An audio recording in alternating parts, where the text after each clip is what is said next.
Warm greetings everyone, I hope you are well. My name is Nick, we're on the ZXspectrum 48K, although this game was designed for the 16K. It's called Nasha, it's a Pac-Man clone, published by R&R Software in 1983. It's a maze game, of course, based on the original Pac-Man game from NAMCO way back in 1983. Now, the most recent game we've looked at Pac-Man wise is Ghost's Revenge by Micromania in 1983, but the official port of the game was by Atari Soft in 84, on the Spectrum at least, and they also did Ms. Pac-Man as well. So here's the original maze. Oh dear, okay, the frame rate isn't great, it's feeling a little bit like a typing. The power pills at the side are these white squares, and the maze looks quite small initially. Right, let's keep playing. My favourite Pac-Man game is Pac-Mania by Grand Slam 1988, but that was official as well. This is one of the many unofficial games. Now, I like the Pac-Man clones where they do something a bit different, like Alien on the Atari 2600 or Haunted Hedges, or at least try and go a little bit different on the Spectrum. This one looks like they've just created an inferior version of Pac-Man. I'll be interested to see if the mazes change colour or design as we go through. We're soon going to find out. Now, if you had this one back in the day, then let me know. Boom. Right, let's have a different maze, please. It's exactly the same. Ms. Pac-Man, the maze changed after you completed every 2 mazes in colour as well, so hopefully this might do that here. If it's the same one each time, it's going to get a bit wearing, and I'll start to wonder why did they bother with the many Pac-Man clones that are available. You want something to stand out. I believe this did come out on budget eventually though. You get 3 lives. They've tried to copy Pac-Man as much as they can by the looks of things. The fruit comes up every now and again, which you can get for bonus points. And of course, when you get a power pill, you can chomp one of those ghosts, which there are 4, just like the arcade cabinet. I don't think it's going to go down as my favourite Pac-Man clone. Other Pac-Man influences, you'd have to say, which do say a little bit different, is Hungry Horace, Gulp Man as well. At least they don't try to be a blatant copy, but vaguely take the idea. This one, I'm not enjoying it a great deal. There's better examples out there. Oh dear. Nice graphic on the banana though, let's give it that. It's a score of 3070, and that's that.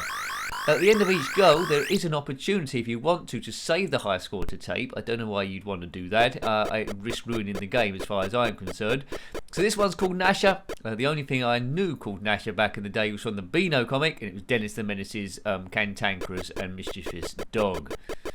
Right, let's keep playing to see if the maze actually changes. I've got a funny suspicion that it won't do. I like Space Raiders, which is a shooter game, and that's the same aliens over and over again. So, you know, maybe I'm a bit two-faced there with wanting things to change to make them good.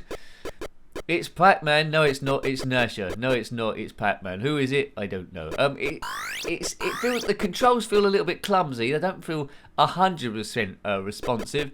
And let's face it, it's going to be the same maze again every time. But if I'd had it back in the day and no other knowledge of any other Pac-Man game, I probably would have played it quite a lot. But it's in the lower division of your Pac-Man games. I'd imagine there's quite a few other Pac-Man clones for me to look at.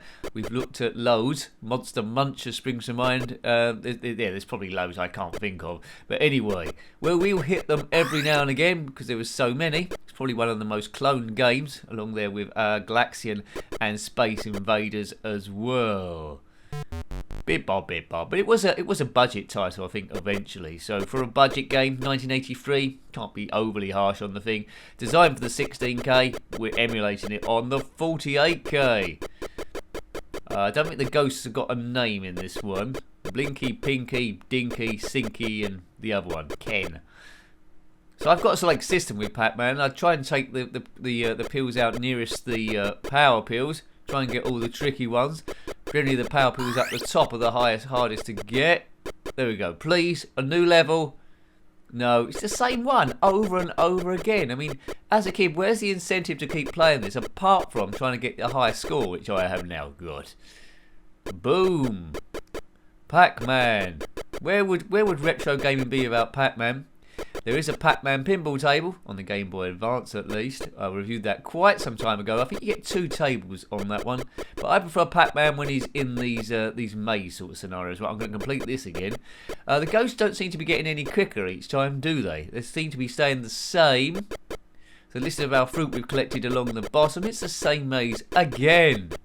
No editors in this at all. But 16k? Yeah, maybe I want too much, really. Bib, bib, bib. As soon as you kill a ghost, they will go to the centre to get regenerated. And they'll come out again. New high score. 5,510. Well done, me. So it's instantly forgettable, really, hasn't it, really? Back in the day, so if you had it back in the day, yeah, great. Looking back on it with a whole host of other clones, not really kicking it, not really. But it's competent. It's competent enough. Amazing. No, mate. So you P play, H hold, S save, E end. I suppose N just ends the game. On the cursor keys, 5, 8, 7 and 6. You can use joystick as well if you want to. Collision detection's probably about right. But it seems like it's missing frames, even for a ZXspectrum game. Got the walk gate from one side to the other, that's okay to see. They should have made Pac-Man maybe ever so slightly smaller and made the maze a bit bigger. Scrolling would have been a luxury, so I'll let that off for 1983. Pac-Mania's got scrolling all over the shop and it's in 3D as well, so it just shows you how technology gets a bit better every time. Boom, he's done it again, and what maze will be next? Oh, it's the green maze, a bit like the last one, and the one before, and the one before that. Yes. It's staying green the whole time, let's face it. I think this might have come out on the Commodore 64, at least the Commodore Plus, I believe. Probably plays in a very similar way. Back now, if you'd done something like this, if Pac-Man had been Nintendo, I reckon there'd be lawsuits all over the place, and there wouldn't be quite so many games. But it's a sort of game as well as if you're trying to get into programming, you think, right, let's try and see if I can program Pac-Man. So that's interesting as well. I think maybe a few codes may have grown up trying to do those. But if you're going to do it, why be so blatant about it? Don't have Pac-Man as yellow. Have him at least a different colour. Put an eyeball on him or a funny little hat. Bib bab bib bab bib. There's not a Mrs. Nasha or Mus Nasha, so they didn't copy Mus Pac-Man as well. And there's not a Nasha Mania, which is all in 3D. Bib, bib, bib, bib. I won't be playing this a great deal of time, but they're always nice to see, delving back into retro history as we try and review everything possibly ever. If you had this back in the day, I might be hitting a bit of a nostalgia bubble for you, so hooray for that. Now that scrolling is good. This is the best bit of the game actually, when that thing's going across and it says Nasha. A yellow ghost, a cyan ghost, a magenta ghost and a red ghost.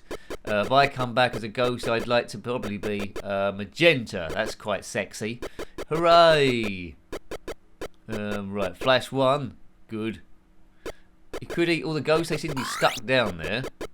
Have a banana. Thank you very much. I will. 200. 200. Oh, right. I think we've got it again, have we? There we go. Get that green one. They look like peas here.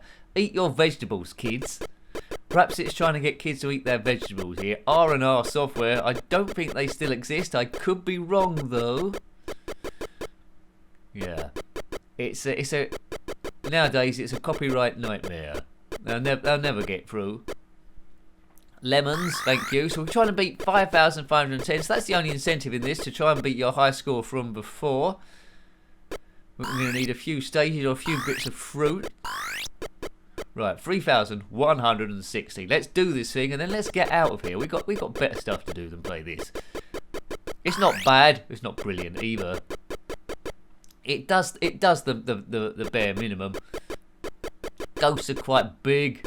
It's got nice sounds as you chomp the pills as you go around. That's good. It's not the whacker whacker of the arcades, but it's acceptable. Sounds are pretty good actually. Now I think about it even more. They've done all right in that regard. What's the score? 4,200. We're heading for the high score, baby. Buff 4340. So about 1,100 left to get. I think we might have to eat a few ghosts to try and get this. Or not, or maybe we just clear this. 100. Coming up close. 500. Get ready to shout hooray. Oh, that lemon will do, wouldn't it? That'll do it. 5-4. I'm almost there. Oops. Last life, I believe. I'll just get up into that corner. That should do it. He's done it. The high score's there. If you are brave enough to play this game, then put your high score in the comment section below. 5820. Oh god, I'm getting bored now. The same maze over and over and over and over and over again. It's a bit of a chore, this. Oh dear. The arcade game that changed the mazes, it changed the colours, and that was fun.